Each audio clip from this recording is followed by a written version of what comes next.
All right, let's get started. So first and foremost, I want to thank you all for attending. I see some new faces in here, which is pretty good. This is the third seminar that I've now given, and it's just been a really fun thing that I've really enjoyed. It's my way of giving back and all of the education that I've gotten, and I just personally really enjoy it. So I've been doing these for fun and trying to hit on topics that people really would appreciate. So today, the topic at hand is overcoming fear and anxiety.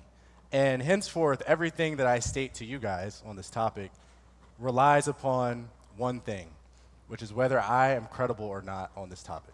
So allow me a moment to establish my credibility. I went to Harvard, class of 2024, studied psychology with a secondary in sociology.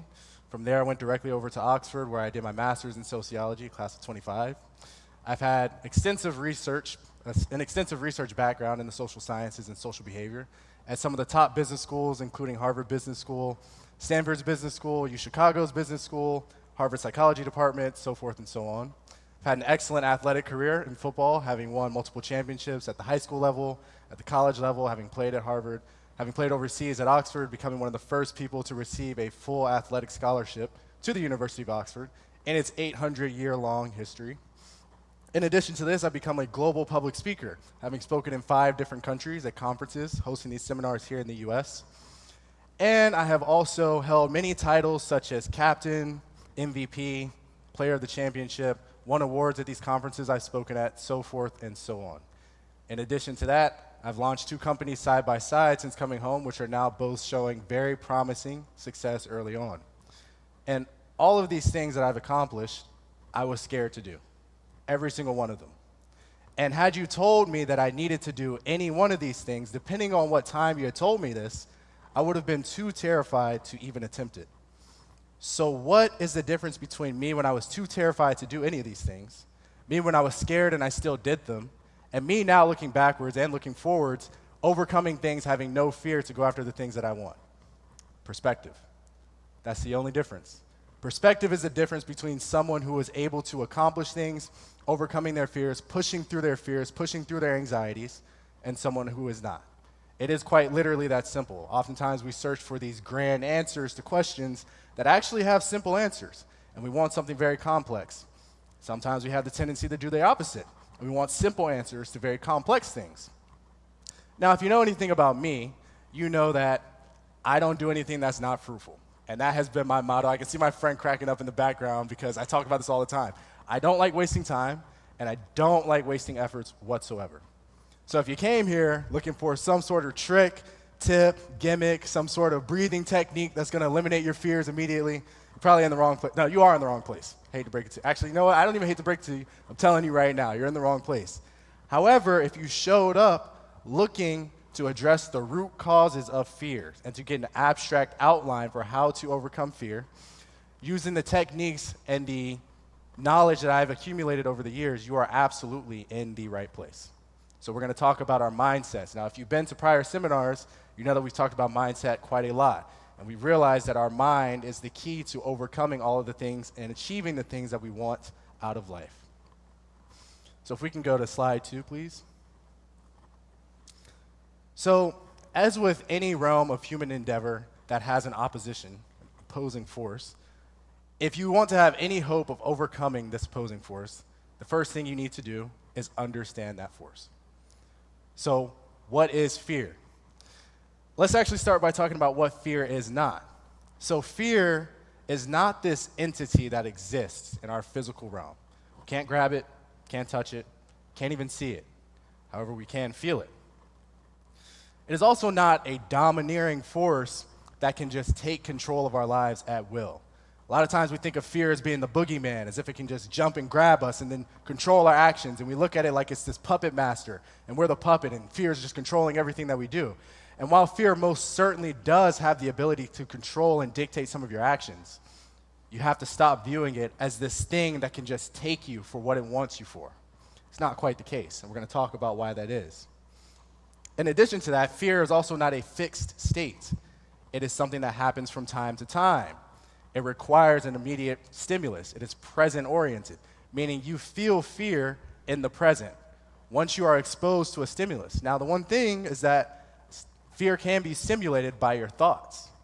So if you think about something that you're afraid of for too long, you start imagining a scenario that you're afraid of for too long, you will feel that fear physically, even though it is not present in front of you. And the most important thing that fear is that it's not permanent. It's not required for life. And a lot of people go through life as if they need fear or it has to be a part of them. And they'll oftentimes take the argument of evolutionary fears, which are fears that we need to survive, which completely do exist. I will acknowledge that. However, the evolutionary fears are the ones that keep us alive in survival contexts.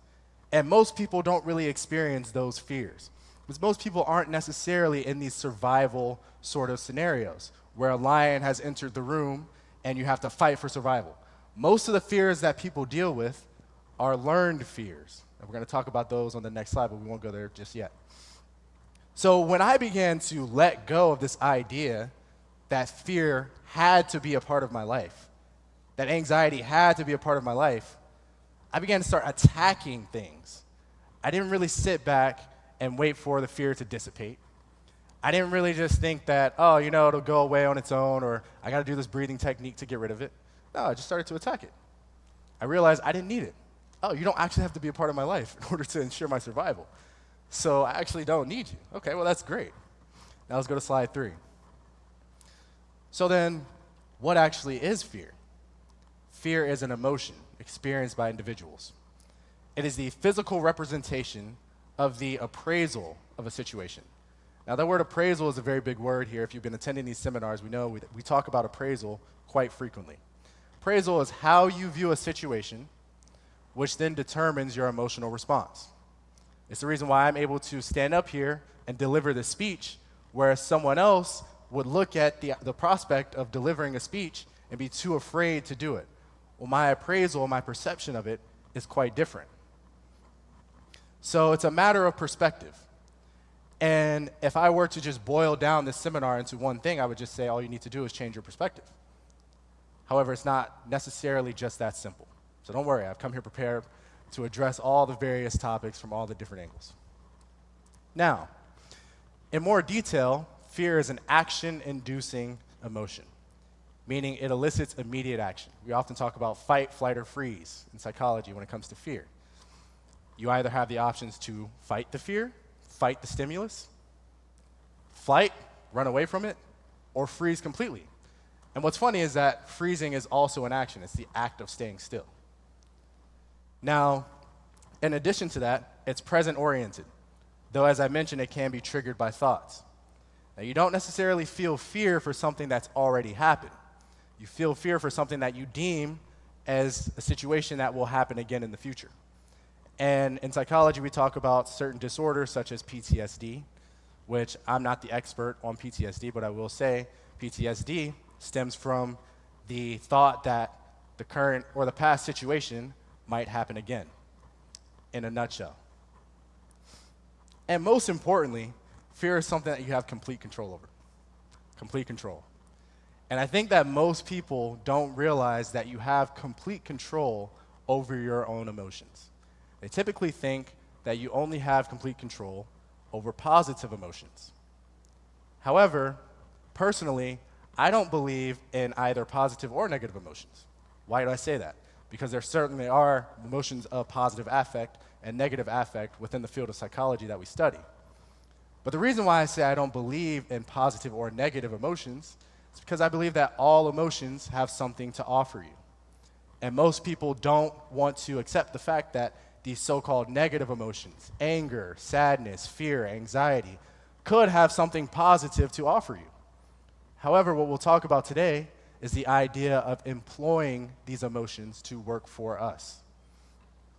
So I personally believe that there is a lesson to be found in each emotion. And what I found is that individuals who believe that there is a positive and negative emotion, specifically I'm going to focus on these negative emotions, people who believe that negative emotions are only negative in the sense that they can only offer you a negative thing, they typically become afraid of negative emotions, afraid of feeling sad, afraid of being angry, afraid of being afraid. And what you realize is that when you are afraid of emotions, when that emotion presents itself, as it will inevitably, it's then exacerbated by the fact that you were afraid of it. So you were afraid of feeling sad. You were afraid of feeling afraid. So now that you feel fear, you feel weird. Oh my God, wait, this fear is coming upon me. Wait, I'm afraid of the fear. I need to withdraw from the fear. It actually makes the fear worse. So, on slide number 4, there are 3 types of fear that I have deemed into categories. Number 1, we have evolutionary fear, as we talked about. These are the fears that keep us alive. Fear of heights, for example, fear of certain animals that could kill us, so forth and so on. Number 2, we have learned fears.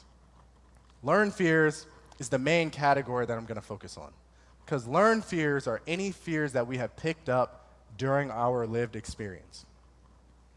This is typically the social fears: fear of public speaking, social anxiety, fear of entering a public space, fear of large crowds, fear of failure, fear of putting ourselves out there. These are the fears that fall into learned fears, and we learn these over time through a system in the brain known as the cognitive affective processing system. And we talked about that in a prior seminar, which I won't go into too much detail because it is a very complex system. But that system is essentially the brain's way of using prior memories to prime your body for a future or present situation. So as I'm giving this speech, before I gave the speech, I was thinking about prior times that I'd given a speech. How did I feel during that speech? What emotions were tied to that speech? And that is what primed my body to then deliver this one. Now, a lot of people take certain situations in which they felt fear, they internalize that, and thus, anytime they experience a situation that is similar, now the fear is tied to that situation. So they feel afraid of these situations. That is a learned fear. And then finally, you have irrational fears. These are a lot of the fear phobias. Irrational fears can be summarized as essentially the fear of anything that cannot actually harm you. And a lot of people, it's interesting because a lot of people will take fear as if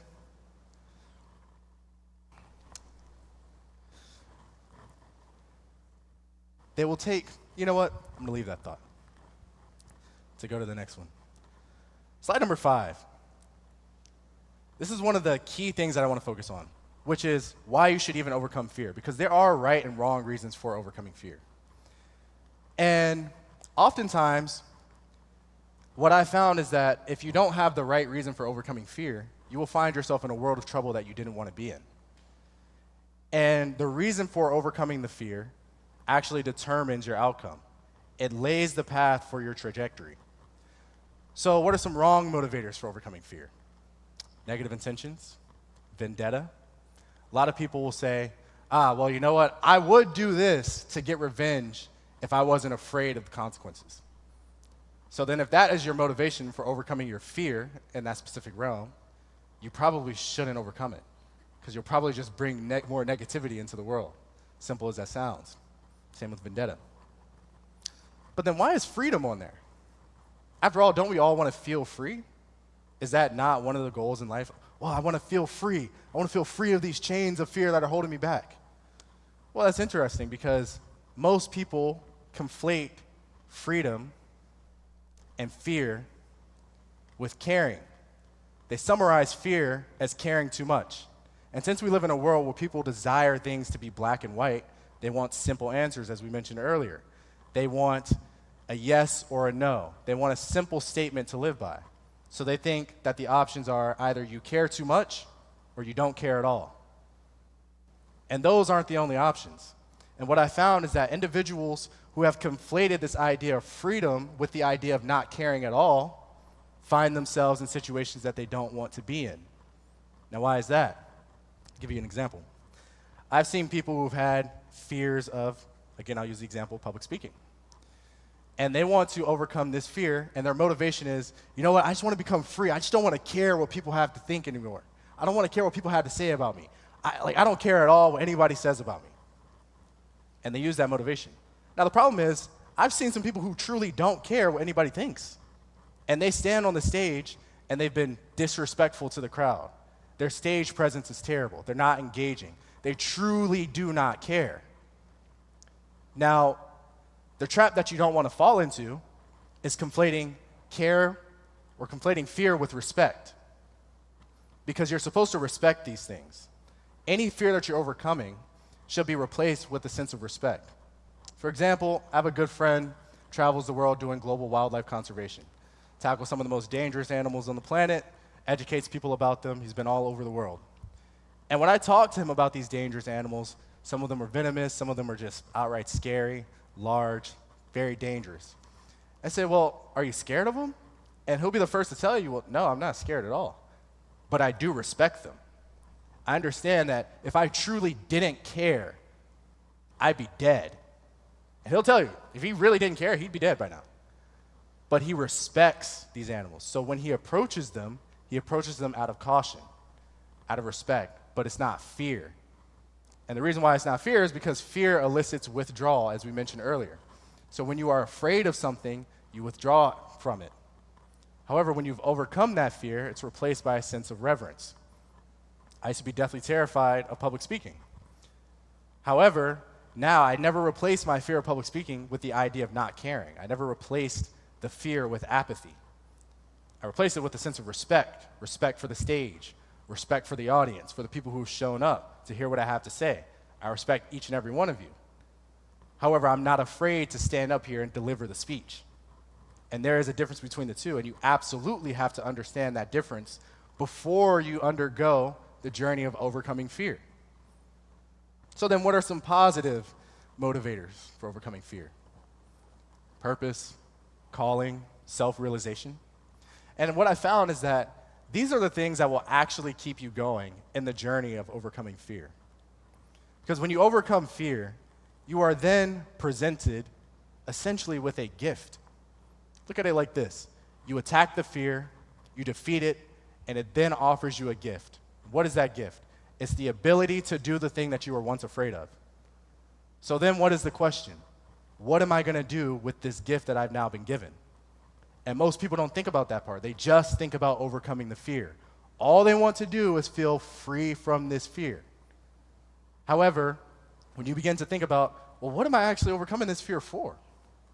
What do I actually want to do with this fear when I overcome it? That is actually, like I said, going to determine where you end up. And having those positive motivations is the thing that will actually help you keep going. Because overcoming fear is definitely a journey. It's most certainly not easy per se. You have to actually attack the fear. You have to do the thing that you're afraid of doing.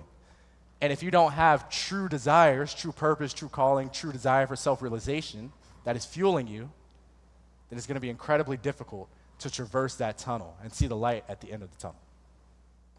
Next slide, please. So I remember when I was terrified to play football. I remember I started playing my freshman spring is actually when I began, my freshman spring of high school. And I'm heading out to try out for the football team. It's hot outside.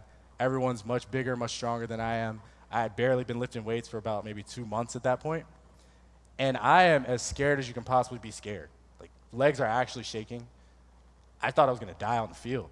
And I'm walking out, and my brother is there, my older brother, and he'd been playing football for quite some time. He's in college at that point.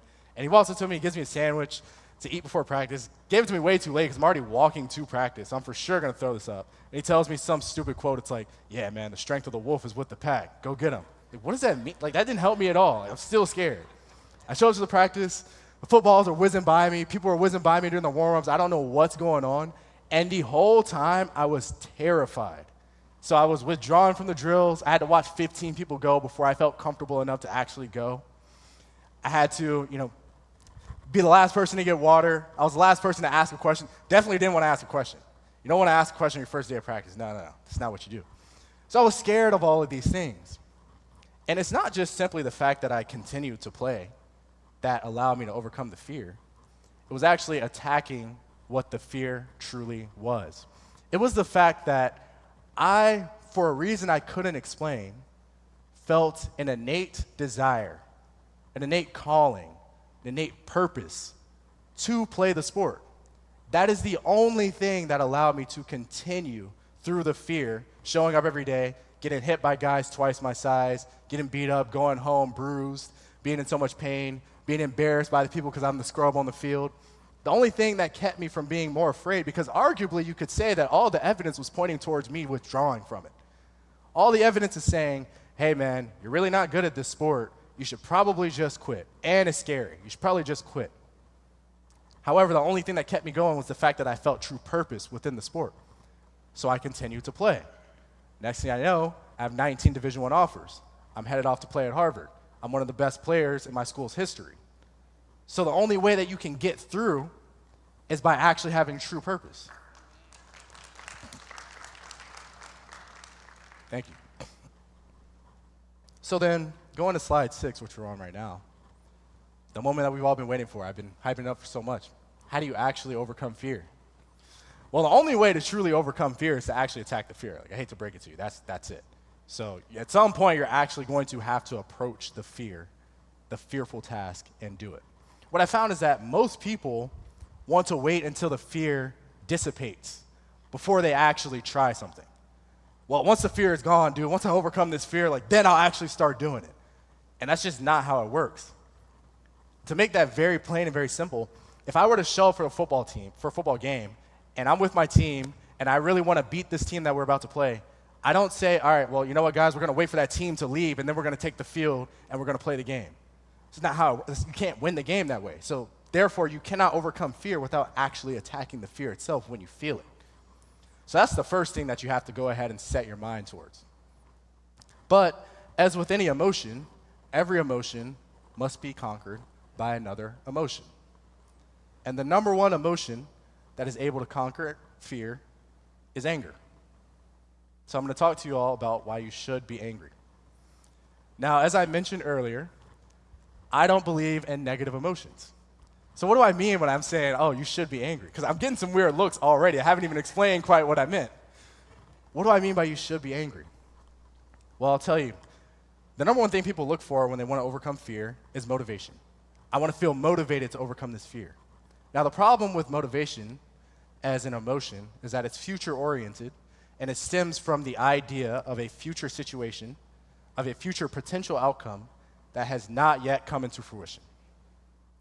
So you're looking at the motivation by, oh, I'm motivated by becoming this great public speaker. I'm motivated by opening this great business. I'm motivated by putting myself out there and being the person who I'm supposed to be.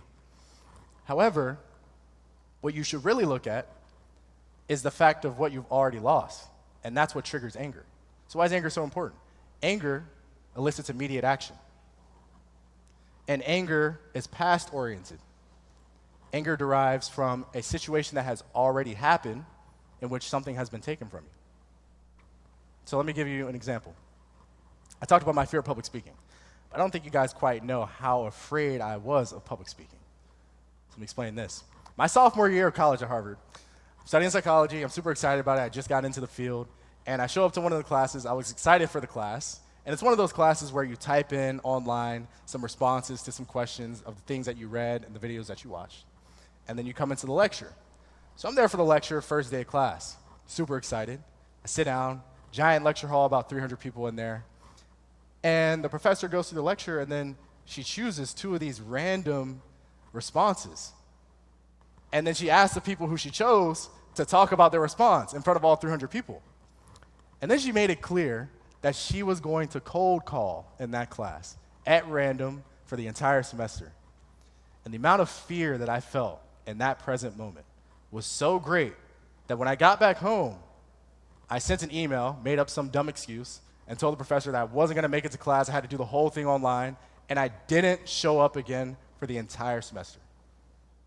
So then the semester ends, and I'm looking at myself, and I'm thinking all these crazy things like, yeah, I could really become this great public speaker. I could see myself speaking before a crowd, all this and that. I'm motivated by the idea of it, yet I had taken no action towards it.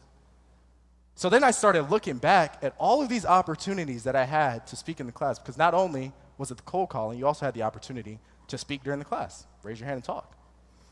And so I'm looking at myself like, wait, I could have already been there. I could have already been closer to becoming this public speaker had I taken these opportunities that I already had. And that's when the anger kicked in. But who was I angry at? I was angry at myself and angry at my fears. So what does anger need? It needs a situation that has happened to trigger it. and it needs something to be directed at. And the absolute only thing that you should be angry at is your own fears. So I became angry at my fears because I felt like it had taken something from me. What did it take? It took all of the opportunities for me to become who I wanted to be. So I became angry with the fear. Now, what did that spark me to do? It sparked me to actually approach it. So the next time I found myself in a situation where I had the opportunity to speak, before becoming afraid of it, I thought about all the opportunities that I missed out on and the fact that this was going to be another one. So now my life became Micaiah.bell versus fear. And how do I attack the fear? I use my anger to power through the fear. And that is what I'm saying is why you should be angry. I'm not telling you to just go out and just be mad all the time. Absolutely not. That would be fairly dangerous. But what I am saying is that when this anger is self-directed at your own personal fears and you're motivated by the idea of becoming someone who you're called to be, living in your purpose, discovering self-realization, that anger is going to be what forces you through that fear. Now, the next thing is disgust. So in a study, what they found is that disgust triggers immediate action. Typically, immediate withdrawal from the thing that's disgusting, more specifically. So disgust is present tense. However, it can also be future-oriented as well. So during that time, while I was thinking about myself as a public speaker, I started thinking about the kind of life that I would live if I refused to overcome my fears. What kind of person would I truly be if the next time I had the opportunity to do public speaking, I turned it down? And I became disgusted by it. I was disgusted by the idea of living that life. I was disgusted by that version of myself. So anytime I was presented with the opportunity to make two choices, the one that disgusted me was the one that I immediately was averted from. So when you combine these two emotions of both anger, which is self-directed, directed at your fear, with disgust of a life that could actually be yours if you didn't attack the fear, that triggers immediate action to then blow directly through the fear.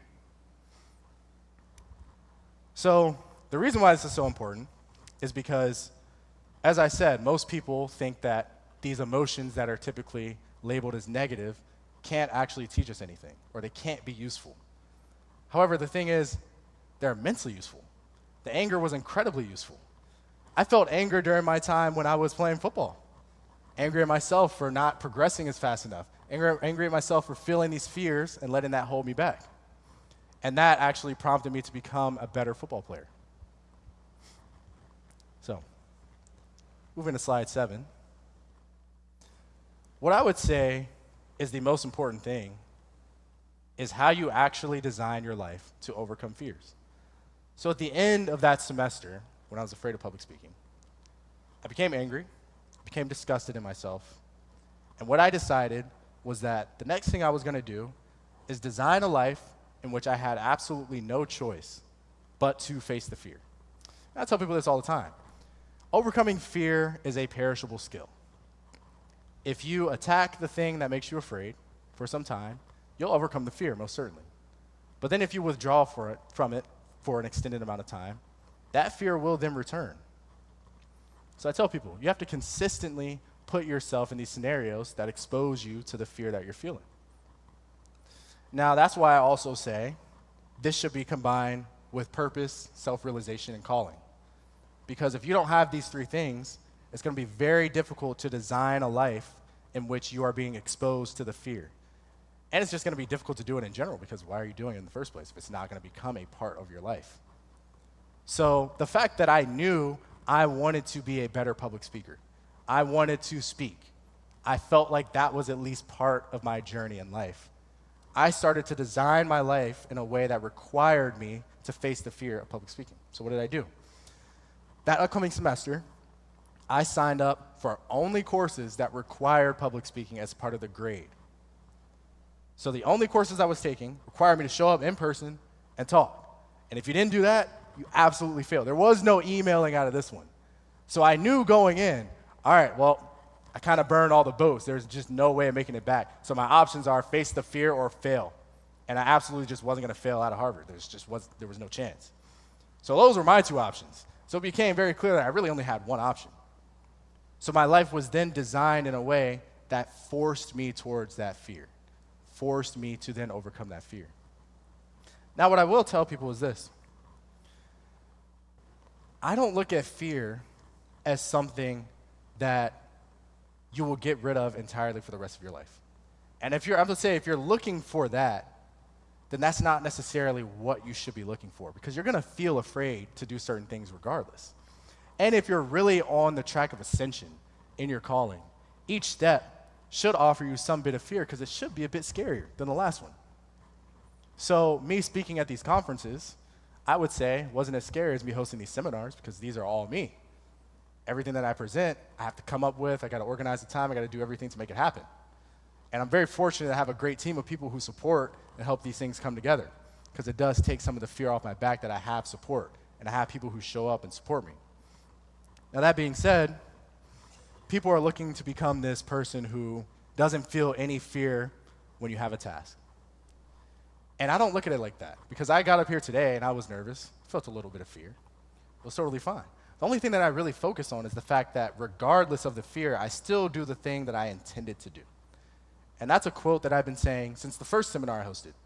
Feel the emotion and do what you're supposed to do anyway, regardless.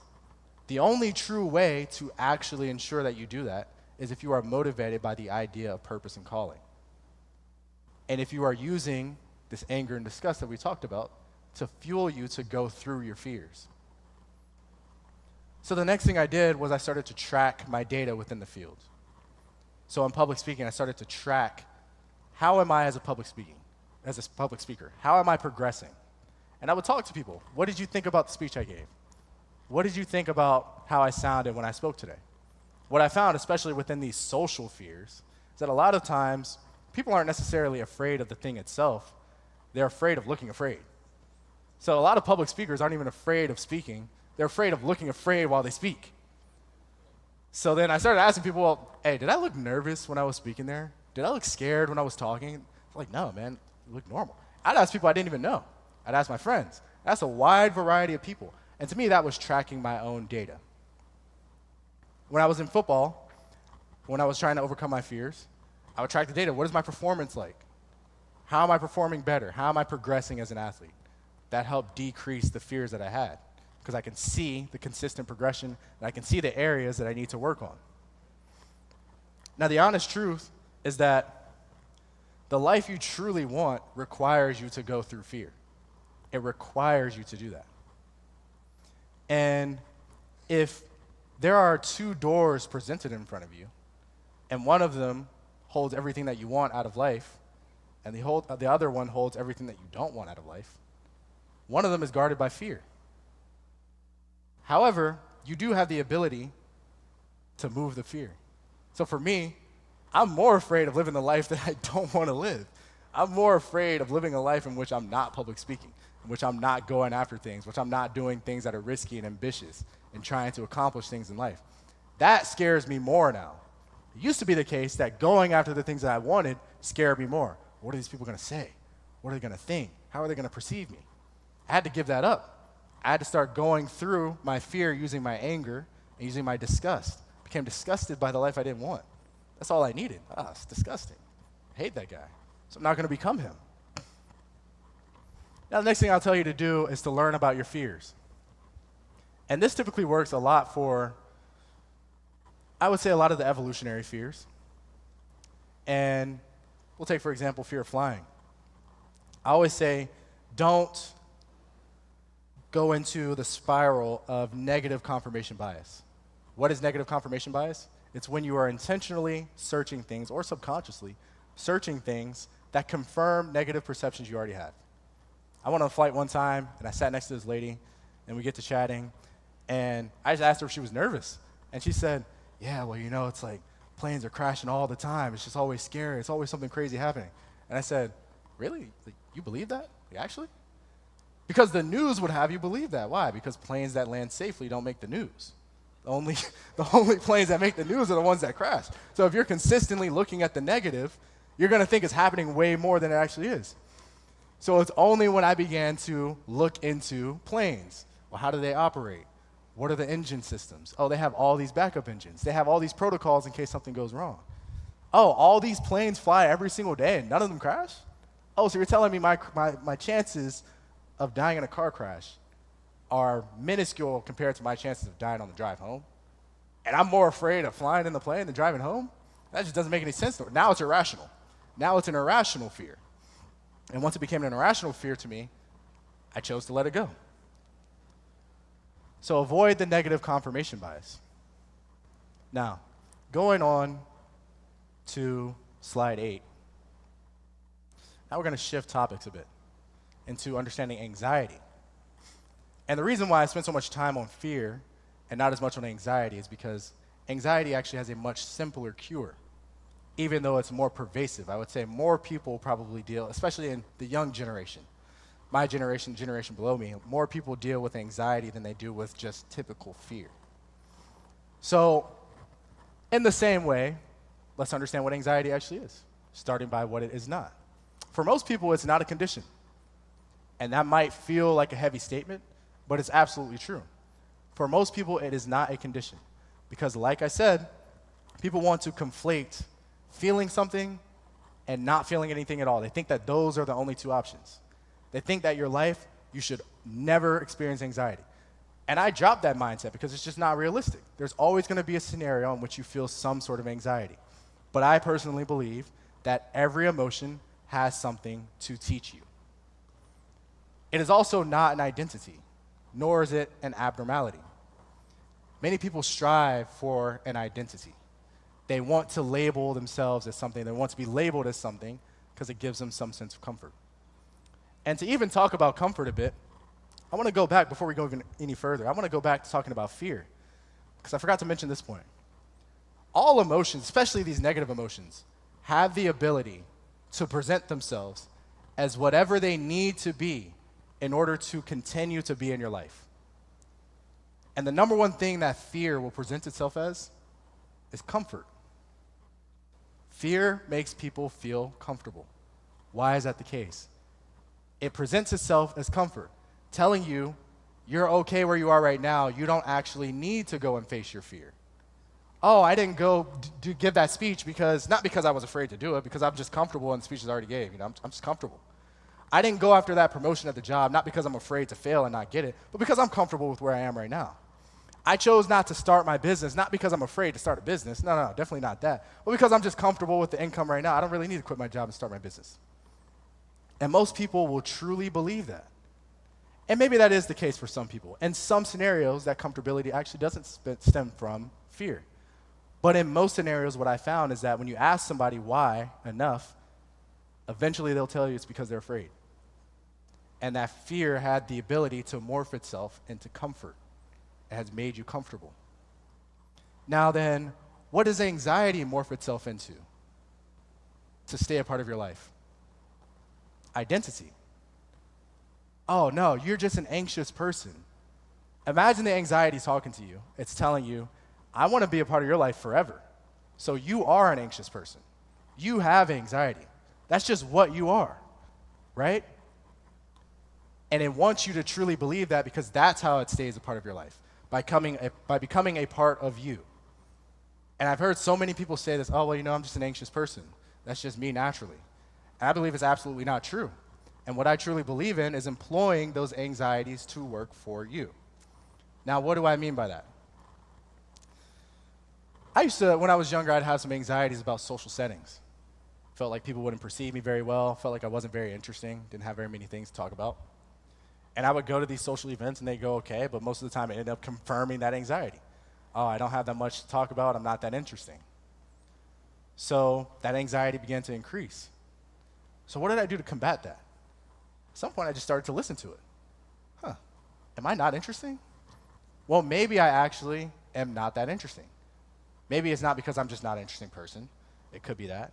Or maybe I'm not presenting myself as being interesting, and that is limiting my chances of being able to engage with people. So I decided to listen to it. So instead of just letting the anxiety just control me and tell me I'm an anxious person, I decided to listen. Well, what are you trying to tell me I need to improve on? Oh, become more interesting. So then now at this point, I've traveled the world. I've spoken at conferences. I've studied abroad. I've done all these different things, and I can tell you stories on end. My friends and I talk about we're in this era of life where all we want is stories. We want to just have great stories to tell. I feel like that's what I should be getting in my 20s. But now I'm more interesting when I enter the room and I talk to people, I have interesting stories to tell. And that anxiety started to dissipate because I listened to it and actually gained something from it. So I was able to turn my anxiety into self-improvement. And that's why I believe there's no such thing as a negative emotion, because it paid me. I believe if you're going to experience these negative emotions anyway, you're going to feel sad at some point anyway, you're going to feel anxious at some point anyway, you're going to feel afraid at some point anyway, you should probably just try and get something from it. You should probably just try and morph it into self-improvement, which is exactly what I've done. Now, that being said, going to slide number 9, please. The number one emotion to overcome anxiety is curiosity. Because anxiety is the desire to control the uncontrollable, to control what you don't know is going to come. I'm anxious about my future outcomes because I don't know what's going to happen. Well, guess what? If you did know what was going to happen, you wouldn't feel anxious. Or if you could control what was going to happen, you would not feel anxious about the outcome. If you had it in your complete control, the only reason why you feel anxious is because, one, there's a fear of something bad happening, and two, you don't know what's going to happen. However, curiosity is the act of relinquishing that desire for control and being open to what could happen. I'm open to the possibilities now. But the only way you can reach that point where curiosity overcomes anxiety is through both preparation and control. Now that's interesting because I just said anxiety is the desire to control, right? Well, to control the uncontrollable. Now what do I mean? We'll start with preparation. Prepare for what you can prepare for. Prepare for your part. For me, delivering this speech, I prepared for this speech. I didn't prepare for anything else. There was nothing else I could prepare for. So all I focused on was my own preparation.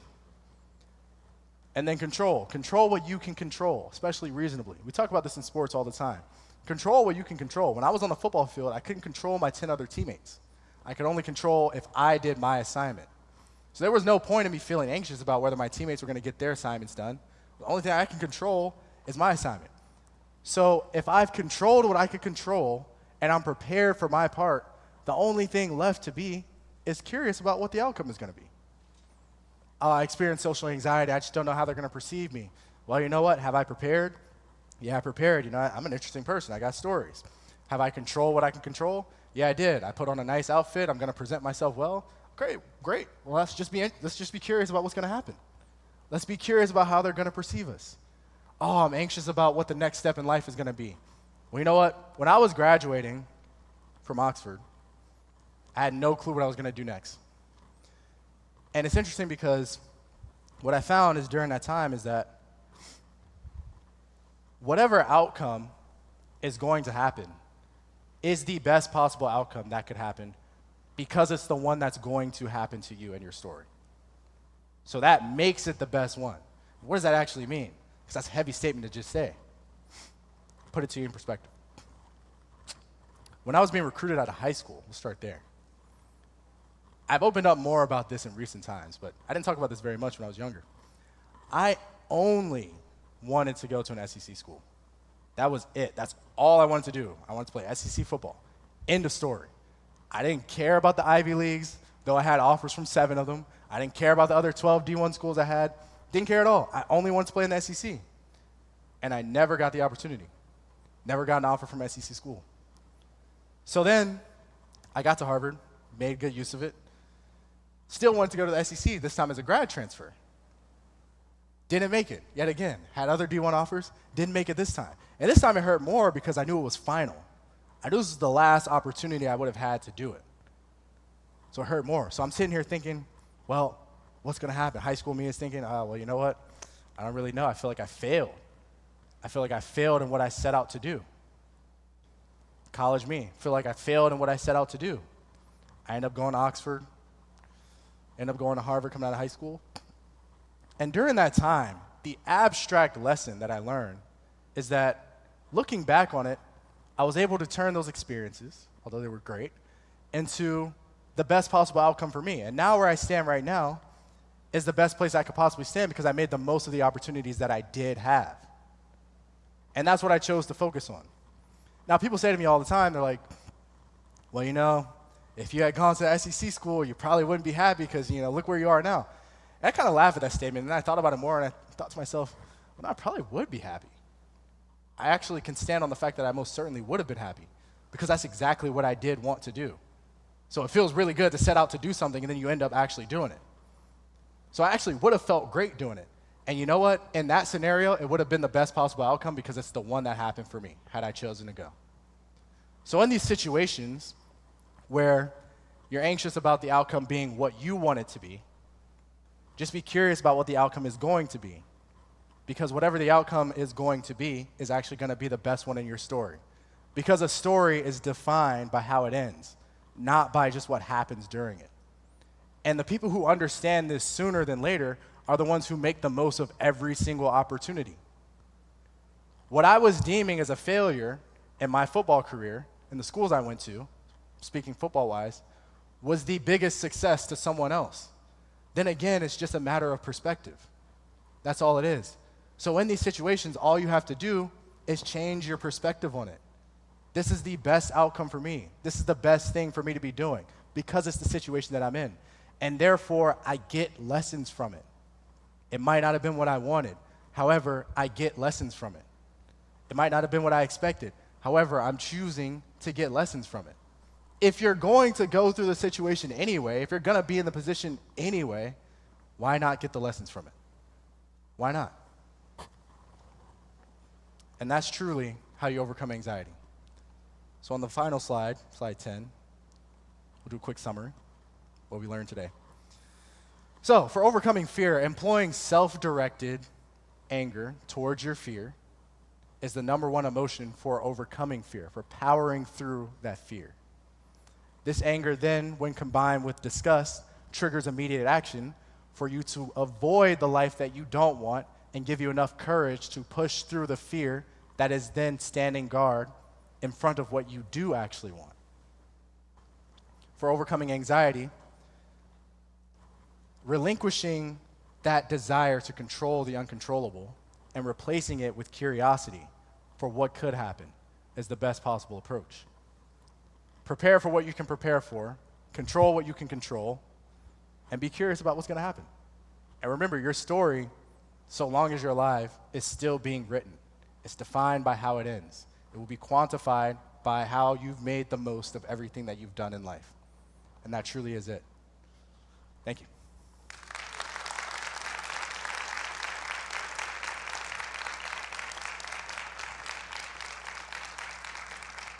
So we'll go to the final slide, slide 11.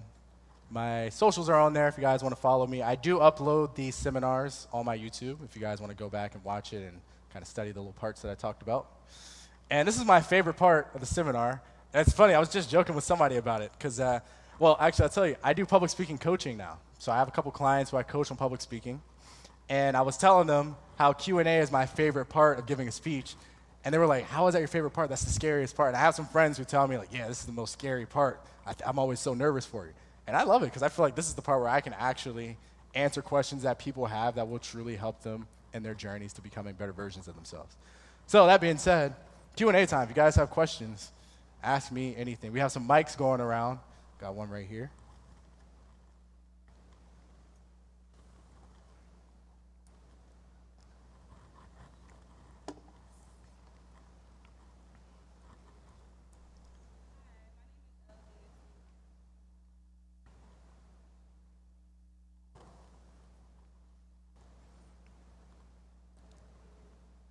I can hear you. I don't know if the mic's picking it up, but we'll just ask the question. Okay, we'll get it.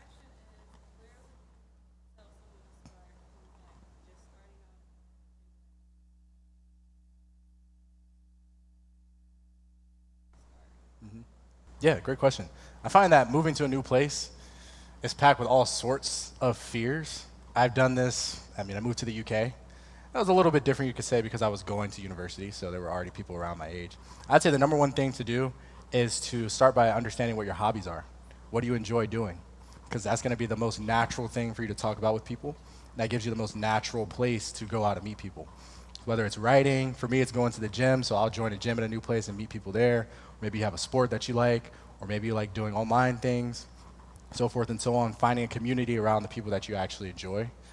As far as more practical advice, I'd say there are plenty of websites, Eventbrite and that sort of thing, that can give you a list of places to go. But when it comes to, if you're specifically focusing on the overcoming of fears around that, or just overcoming feeling uncomfortable in general, just being in a new place, I'd say the best place to start is just with what you love doing, because you're going to be surrounded by other people who have a true passion for what you love doing.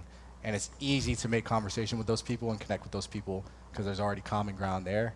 And then you'll expand out. You'll be surprised by how people are like, oh, you know what? Let's go hang out this weekend. I know some friends over here. Should meet them.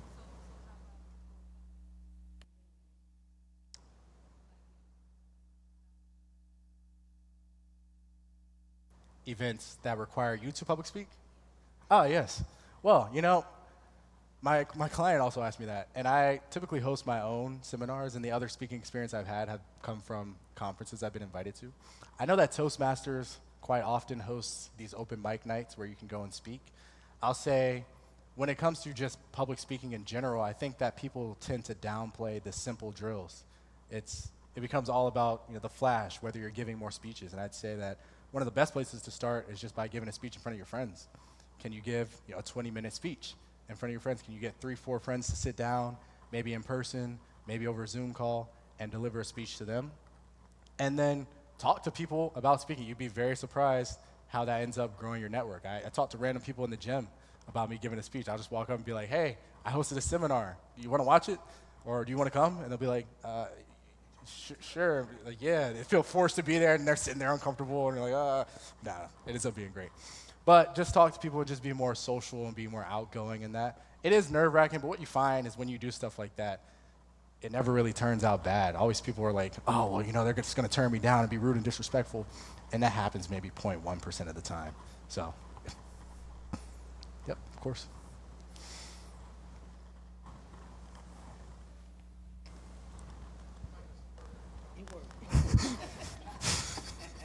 Hello? Oh, look at that. Okay. My question revolves around the fear of failure. I feel like I've had the fear of failure. I'm 22. I've had the fear of failure for maybe 20 years. And I'd be lying if I said that fear hasn't put me in good spots, but I still feel like I have that fear. So how do you feel like, or how do you think people either address that fear, or how do you think one could overcome it? If that makes sense. Yeah, great question. Great question. I think that first and foremost, that's a fear that pervades many, many people's lives. Probably the number one that just keeps people from even accomplishing things in the first place. And what I found is it's either one of two things. Either people are more so afraid of failing because they feel like they've let themselves down, which in that sense is a much easier fear to accomplish or to overcome because that fear is self-imposed. And it really just stems from a desire to be great. And that fear can be overcome by just making sure that you're doing every single thing you could possibly do to become great. Now, what I've found on the other side, which is the more important side, is that people are typically not afraid of failure. They're afraid of people seeing them fail and what people will think about them failing. And I find that oftentimes people fall into one of three categories, really. When they see someone who's being ambitious and doing things that could fail and could fail publicly, they fall into three categories. They either support them, or they hate them, or they hate themselves because of what they're doing. So they support them, simple. They support you. They become inspired by you. They hate you for it. They hate you for it because they just don't want to see you succeed because it reminds them of everything that they're not doing to become successful, or they're jealous of the fact that you're becoming successful. Or they just truly hate themselves by seeing, again, you doing something that is becoming successful that they feel like they could do themselves, but they're too afraid to do it. I'd say the number one way to overcome that is the first thing to do is just block out the noise. So if you're not surrounded by people who support you completely, surround yourself by only those people. I'll say on the more practical side, social media has the ability to really exacerbate those negative feelings of failure. And I found that when I'm undergoing these different endeavors in which I want to be successful that could fail publicly, I typically don't spend as much time looking on social media to see what other people are doing and see how people are watching me. I prefer to just keep my circle small of people who are supporting it and try to become better in it. The next thing I would say is that I've retrained my brain to truly not think of failure as something that exists. I genuinely only think of lessons that I get from things that I failed in. And I think that's when you truly rewire your brain to view things that way, you end up succeeding way more. Because during the time that you're on the ascension and you're trying to get after what you want to get, you are looking at so many failures that are happening along the way. A lot of times people think that failure is just if you launch the business and it fails, and then you have to dissolve it. They think that that's failure. But I personally think that failure is any shortcoming that you've had. So I'm consistently looking at myself as where have I failed in just my day-to-day actions. Okay, did I wake up at the time I told myself I was gonna wake up at? Did I just do the things I told myself I was gonna do? Okay, I did those things. Okay, I didn't do those things. And I overcome those small failures. That then shapes how I end up acting. And thus, when I'm taking on the big task, I'm employing the same thought strategy. Okay, say it's launching a business. Is my business generating sales? Why not? Did I get this person to buy my product? Why not? I'm thinking about those things and it makes me much better at what I'm operating. And then I would say the final thing is that just from a straightforward perspective, there is no such thing as a life that's meaningful without failure. Nothing can have any meaning if you didn't fail in something else. If you haven't tasted failure in something, you can't really appreciate the wins that you get in life. So those wins and those failures should be treated with the utmost respect. It's in the same way that I don't think a negative emotion exists. I think that you can employ them all to give you something positive. It's the same way I kind of view failure, in the sense that I don't think failure really exists in the same way that people view it. So I would say that that's my biggest advice, and of course I know you, so I can text you more things if I think of it. So, yeah.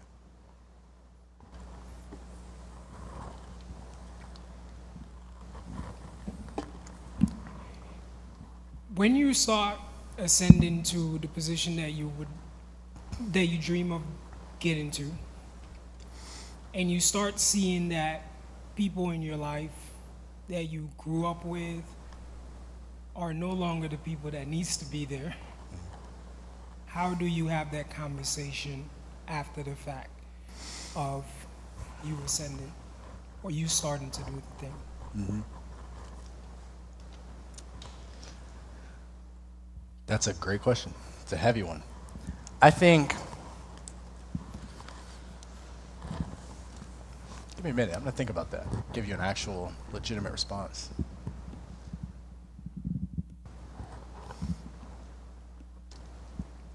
I think that on the path to ascension, if you truly are a good friend, and those people who are in your life, you deem them to be good friends, let's say you're starting off the journey, I think you owe it to yourself as a man of integrity, and you owe it to your friends as a good friend to them to try and help them out with their own personal ascension.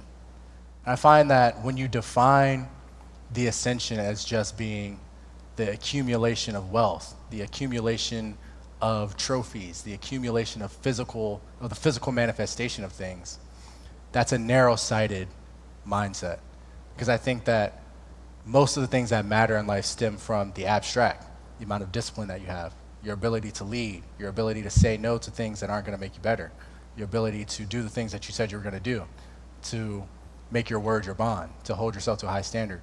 And I think if you truly are a good friend, you should help them to employ that same lifestyle. And if they truly won't, then I think the conversation is simple. Hey, brother, I love you. You're a great friend.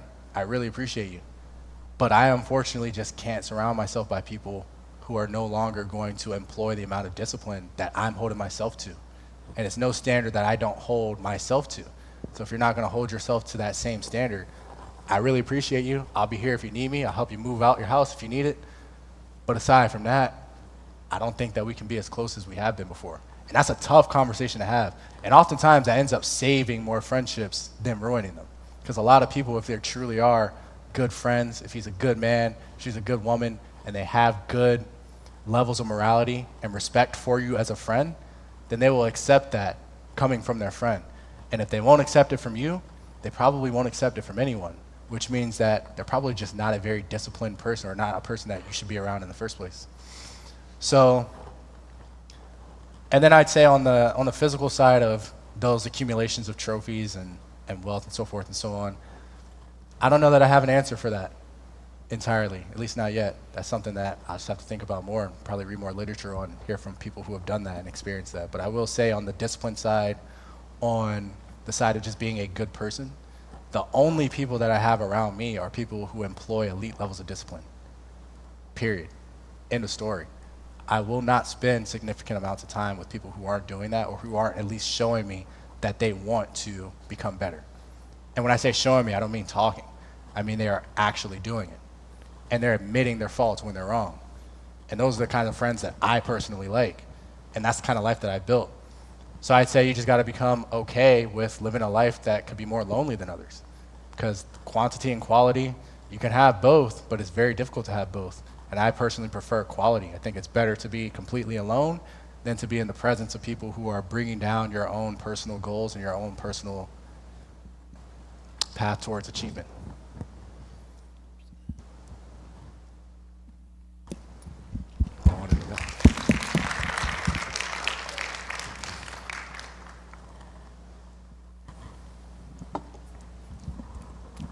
Hello, everyone. So my story is I was the best man last weekend at my best friend's wedding. So I had to give a speech. I didn't want to put too much pressure on myself. I said, I'm going to write a few things down and just go out there and I'm going to do my best. So I had a few things written down, but the moment that I was going to go up and give the speech, I had a few things on my phone. My wife said, oh, you're forgetting your phone. I was like, no, just put it down. I'm not going to take it up there. So I just pushed it away. So I was like, I'm going to do this without this. I'm going to remember what I need to do and just go and give my speech. So I went on up on the balcony. The young lady wanted, she said I could go first, so I was the best man. I went first. So I running down a list of things I was going to say, and I got to a point where I totally blanked. And I don't know what, in my mind, in my head, I don't know if I saw numbers, I saw words, I don't know. It just, I could not think of anything in the moment, so I just had to stop and pause. I was like, oh, this is really happening in my head. But you know what? I came to the young lady and said, oh, go ahead, you can go ahead and continue. I just need that support right there. I continued. I started to remember everything I wanted to say. I think it ended fairly well.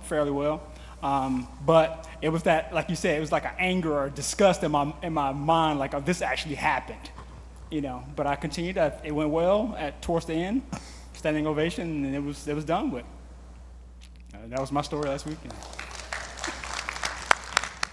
You know, that's a good story because the last two seminars I gave, I kind of pride myself on not using filler words when I speak. And that's one of the things that I try and really make it a point to not do. And it's become mostly natural. But what I found is that in my last two seminars, I ended up using a filler word that snuck in. And it wasn't the typical or It was a different filler word. And I used it nearly 200 times in both seminars. I kind of used the search function on the software that I had made the captions for me. And that disgusted me. And I was pretty angry about it. So that's an instance where you use disgust and anger for something that's not actually fear. Like, I'm not afraid to use filler words or not afraid of not using filler words, so forth and so on, however you wanted to say it. But it just made me a better person. That anger and that disgust can actually be self-directed to make you better at what you do. It is quite literally a very powerful emotion. I don't think you should run on it all the time. It's like putting race car fuel in a car.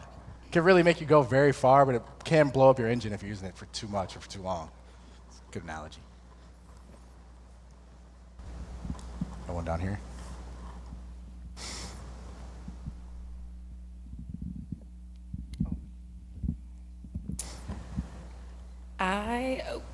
So sometimes in life we'll come across people and it can be brief encounters, people that you just see in your community every so often, and as you just see them more and you become familiar, sometimes people open up to you. I'm sure people in here can maybe relate to that. And one thing I find that I'll have these moments where people will be vulnerable, and in that vulnerability, sometimes they will disclose maybe a fear or hurt or something, and I'll notice that it's an identity, right? Like that hurt, that fear, it's I'm angry because, example, mom didn't love me enough, or my anxiety is this. And I feel like those are great moments to maybe help people, to bless them with like a changed perspective. But sometimes when you're not very close with that person, like you may not know how to do that in a way that you don't want to offend someone. So how would you recommend like seizing those opportunities? Obviously that encounter was meant to happen, but how can you help that person to walk away with maybe a change of perspective, give them a question, or maybe answer their statement with a question in a way that shows them like there's a different way to think about what you're experiencing, if that makes sense. I know I said a lot, sorry. Yeah, the first thing that I like to personally ask is, or request is, tell me more about that. When somebody opens up about something like that, hey, tell me more. Because what you find often is that people just didn't get to talk about it.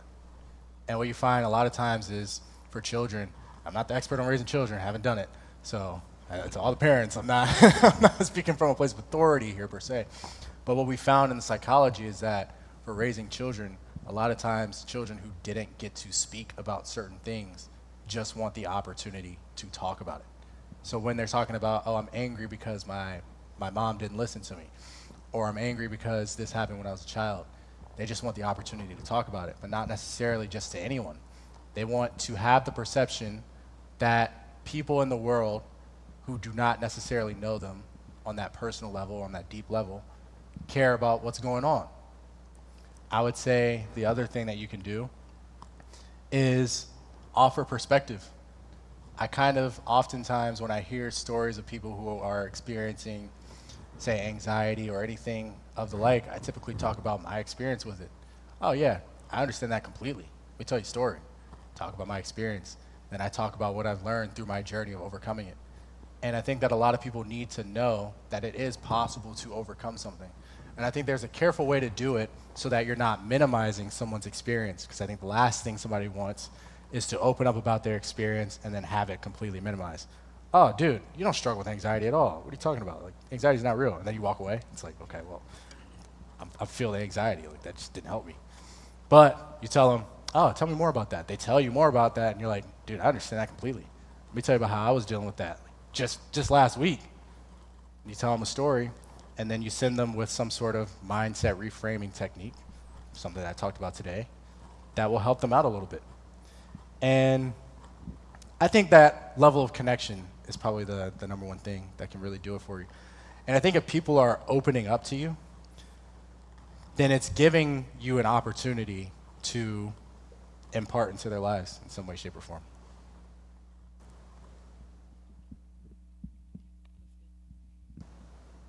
Anyone else? Any takers?